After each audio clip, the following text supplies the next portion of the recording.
Hello everyone, I'm JosieWose and today we're going to be reading from Disney Fairies, Tinkerbell and the Pirate Fairy.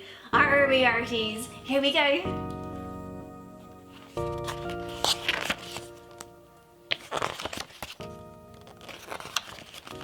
It was another busy day for the fairies of Pixie Hollow. A fairy named Zarina was strolling towards the pixie dust depot where she worked.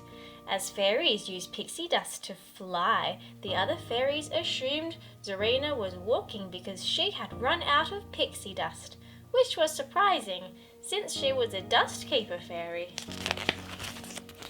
All of Pixie Hollow relied on the pixie dust that Zarina packaged at the depot. She was completely fascinated by pixie dust. She had just sprinkled some on her hair to see what it would do when the dust keeper fairy, Queen Gary, appeared.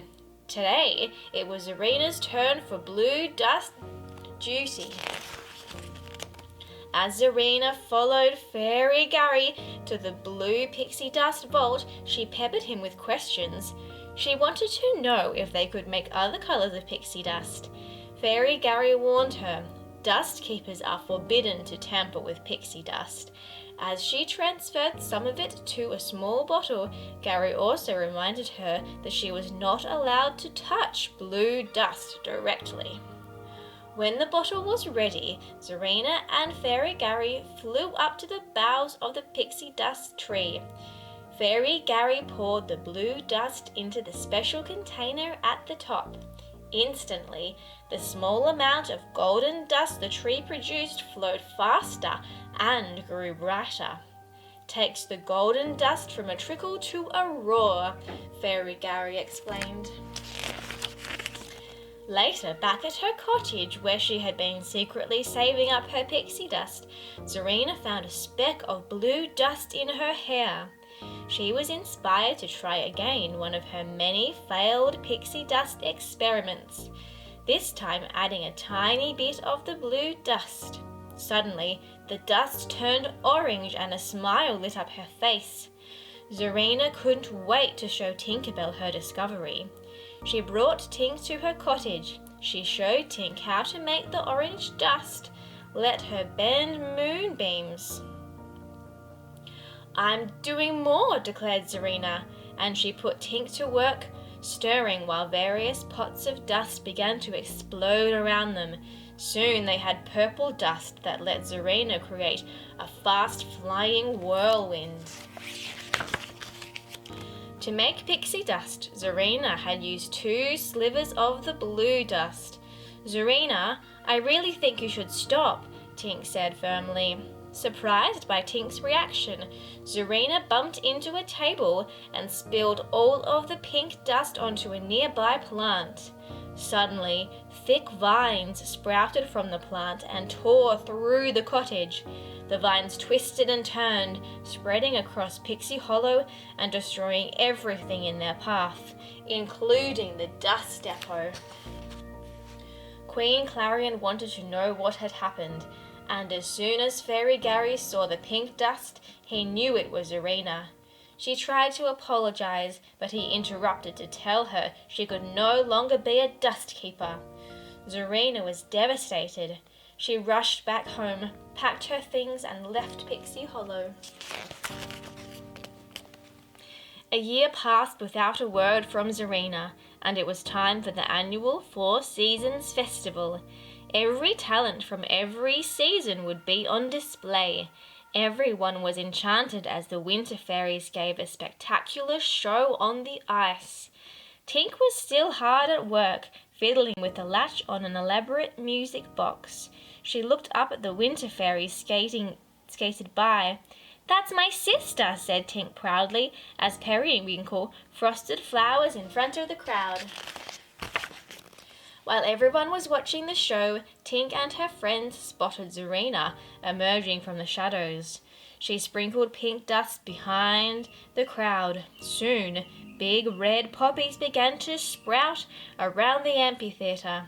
Rosetta knew the pollen from the flowers would put everyone to sleep. Guys, we gotta hide, now, she cried. As the fairies hid backstage, Zarina flew to the dust vault to steal the blue pixie dust. Clank had missed the beginning of the show, and so when he returned to the amphitheatre, he was shocked to find that every last fairy was asleep. Then he heard cries for help from backstage. Tink and her pals were trapped inside the music box. After Clank had freed them, the fairies looked at the snoozing audience. Clank told Tink that he had seen Zarina flying towards the dust depot. The fairies discovered that Zarina had stolen all of the blue pixie dust. "Why would Zarina do this?" asked Vidya. The fairies knew they had no choice but to find Zarina. Their supply of golden pixie dust depended on that blue dust. Tink asked Clank to take care of all the sleeping fairies, then set off with her friends to find Zarina before it was too late for Pixie Hollow. The fairies zoomed through the woods after Zarina. As they struggled to catch up, a heavy fog rolled in. Silver Mist explained that they were nearing the coast. The fairies flew higher and spotted a pirate ship off in the distance. "They must have captured her and forced her to take the dust," said Tink. Sure enough, a small rowing boat carrying 3 pirates was making its way towards the ship. The fairies looked in and saw a blue glow. Inside the boat, Zarina was holding up the blue pixie dust triumphantly. "Let me just say your plan worked perfectly, Captain," said James, the cabin boy. The other pirates, port and starboard, bowed to their tiny leader. The fairies couldn't believe it. Zarina was now a pirate. "Let's just get the dust and get out of here," ordered Tink. The fairies sprang into action. Rosetta grew seaweed that held the oars in place. Iridessa reflected a moonbeam into James's eyes, making it hard for him to see. Silver Mist rocked the boat with a wave. Finally, Vidya snatched the blue dust and tossed it to Tink. The fairies headed for the shore, but Zarina soon caught up with them and demanded that they return the dust. Tink refused. "This dust belongs to Pixie Hollow," she said. Zarina responded by hurling a fistful of multicolored pixie dust at the fairies. Zarina's strange dust had knocked the fairies out, allowing Zarina to grab the blue dust and escape. When Tink and the others woke up, they discovered that the colorful dust had switched their talents and outfits. Tink was now a water fairy. She tried to part a nearby waterfall, but Silver Mist, now a fast-flying fairy, bumped Tink as she passed by. Tink lost control over the water, which then pushed the fairies down a long, winding leaf. The friends rode the leaf down to a beach, where Rosetta landed on a crocodile egg. The egg started to crack, and a baby croc hatched from it. He hugged Rosetta tightly. Rosetta was startled. She wasn't used to her new animal talent. "It's okay. They become attached to the first thing they see," Fawn reassured her. Tinkerbell suddenly noticed that the pirate ship was gone. The fairies could not fly because their wings were wet, so Vidya, who was now a Tinker Fairy, took charge. She made a boat out of the croc egg. The fairies climbed in and Silver Mist pulled them along the water. Then a giant wave carried them straight to the ship. The fairies landed inside one of the cannons. 21 gun salute to the captain," announced a pirate named Yang. "Out, out, out," Tink ordered her friends. The fairies escaped just in time and saw the pirates toasting Zarina. She had promised to make the pirates fly. The pirate crew couldn't wait. They imagined traveling the skies beyond the second star, dropping down on the mainland wherever they pleased. It was going to be so easy to steal lots of treasure. After all, no one would be able to catch a pirate that flew. Tink and the other fairies flew up to the crow's nest. Suddenly, they were gripped by fear. The pirate ship was sailing straight for the dreaded Skull Rock. The dark and scary cave was the last place they wanted to go. When the ship passed through the rock's open mouth, the fairies were shocked to see a pixie dust tree inside the cave. "Zarina must have grown it," exclaimed Silver Mist. "So that's how they're going to fly. She's going to make pixie dust," Tink conceded. The ship docked inside the cave. Zarina went to her cabin where James had brought her some food. Tink, Vidya and Silver Mist slipped in behind him while the others listened through the door. James watched Zarina preparing the blue pixie dust. "So the secret is to put the blue dust directly into the tree. Very impressive, Captain," he said. Zarina jiggled as she poured the blue dust into a bottle. James was the only pirate who could understand fairy language, for he had become her most trusted friend. The fairies joined back up with Rosetta, Iridessa and Fawn and quickly followed Zarina to the pixie dust tree. Unfortunately, Iridessa, now a garden fairy, accidentally touched a branch, which made it grow so violently that it pushed them out of their hiding place and straight into Zarina. Zarina whistled and the pirates swooped in. They captured Tink and the other fairies in a net. "Don't do this," pleaded Tinkerbell. "Come back home. You don't belong here." Zarina refused. "This is exactly where I belong," she declared. "We appreciate what she can do," James chimed in. "Treasure it, actually." Zarina ordered the ship's cook to take the fairies away. He put them in a crab cage in his galley and locked it tight. "Welcome to your new cabin," he said. Meanwhile, Zarina added blue pixie dust to the pixie dust tree. Everyone held their breath and waited. The tree glowed and shook, and then produced a tiny bit of golden pixie dust. "We're going to fly!" James cried. Zarina beamed at him with happiness. In the galley of the ship, Tink and her friends had lifted their crab cage prison off the ground and stuck their legs between the slats so they could run away. But the cook stopped them from escaping by putting the crate on a table and weighing it down with a sack of potatoes. Meanwhile, the pirates were celebrating outside at the pixie dust tree. The golden pixie dust was flowing from it steadily. Zarina sprinkled some on James and taught him how to fly. "As long as we have the blue dust, we'll never run out of pixie dust, right, Zarina?" he asked. "Yes," Zarina jingled back.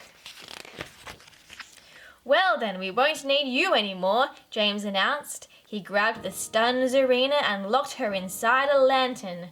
"Once we're past the second star, the world will be my oyster," James said. The pirates hailed James. He had been the real captain of the ship all along. Down in the galley, Rosetta's crocodile had hopped through a cannon hole. The baby croc pulled down the crate holding the fairies. He wanted his favorite fairy friend. The cook tried to catch his prisoners, but the croc bit him. The fairies didn't have to worry about the cook anymore. The fairies snuck off the ship and snatched the bottle of blue dust from the pixie dust tree. "Return that blue dust," James called to the fairies as they flew across the deck. He dangled the lantern holding Zarina above the water. "Or your friend is done for." The fairies didn't want Zarina to get hurt. Tink sadly flew back to the tree and replaced the blue dust. James grabbed the bottle and then threw Zarina into the water anyway. The fairies rushed to rescue Zarina. They managed to pull the lantern to the surface, but Zarina was still in trouble because water was pouring into the lamp.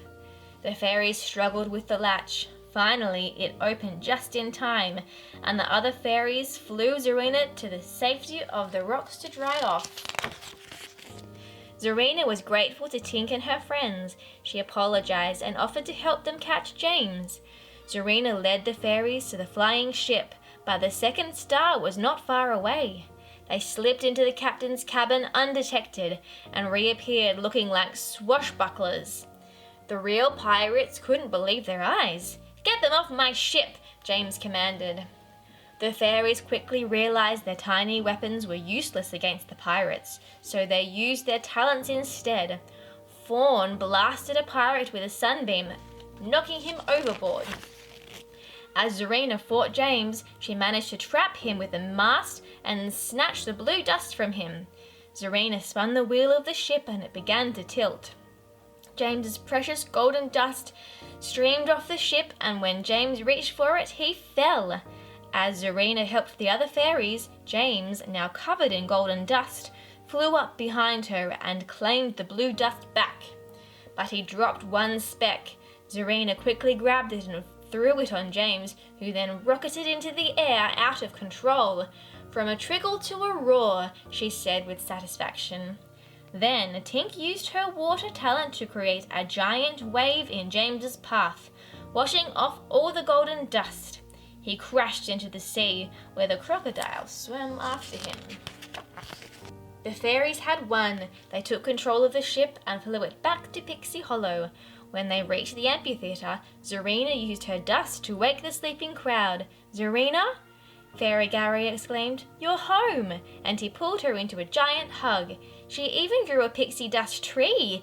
exclaimed Rosetta. Now they had two.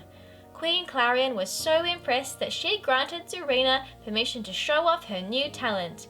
Colours flew as Zarina gave her friends back their original talents, and the crowd was in awe.